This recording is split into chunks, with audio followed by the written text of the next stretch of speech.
Un président qui, d'abord, respecte les Français, qui les considère. Un président qui ne veut pas être président de tout, chef de tout et, en définitive, responsable de rien. Moi, président de la République, je ne serai pas le chef de la majorité. Je ne recevrai pas les parlementaires de la majorité à l'Élysée. Moi, président de la République, je ne traiterai pas mon Premier ministre de collaborateur. Moi, président de la République, je ne participerai pas à des collectes de fonds pour mon propre parti, dans un hôtel parisien. Moi, président de la République, je ferai fonctionner la justice de manière indépendante. Je ne nommerai pas les membres du parquet, alors que l'avis du Conseil supérieur de la magistrature n'a pas été dans ce sens. Moi, président de la République, je n'aurai pas la prétention de nommer les directeurs des chaînes de télévision publiques. Je laisserai ça à des instances indépendantes. Moi, président de la République, je ferai en sorte que mon comportement soit à chaque instant exemplaire. Moi, président de la République, j'aurai aussi à cœur de ne pas avoir un statut pénal du chef de l'État. Je le ferai réformer. De façon à ce que si des actes antérieurs à ma prise de fonction venaient à être contestés, je puisse, dans certaines conditions, me rendre à la convocation de tel ou tel magistrat ou m'expliquer devant un certain nombre d'instances. Moi, président de la République, je constituerai un gouvernement qui sera paritaire, autant de femmes que d'hommes.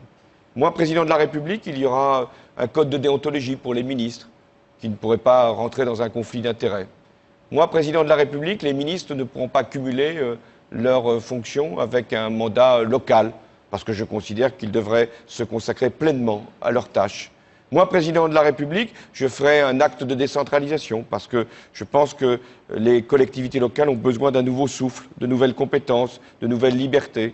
Moi, président de la République, je ferai en sorte que les partenaires sociaux puissent être considérés, aussi bien les organisations professionnelles que les syndicats, et que nous puissions avoir régulièrement une discussion pour savoir ce qui relève de la loi, ce qui relève de la négociation.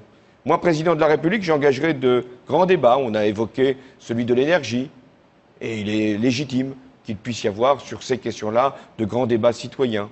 Moi, président de la République, j'introduirai la représentation proportionnelle pour les élections législatives, pour les élections, non pas celles de 2012, mais celles de 2017, parce que je pense qu'il est bon que l'ensemble des sensibilités politiques soient représentées.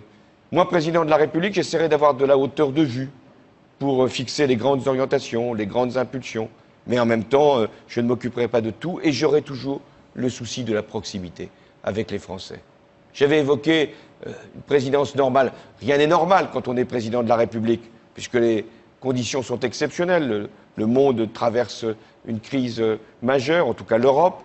Il y a des conflits dans le monde, sur la planète, il y a l'enjeu de l'environnement, du réchauffement climatique. Bien sûr que le président doit être à la hauteur de ces sujets-là, mais il doit aussi être proche du peuple, être capable de le comprendre.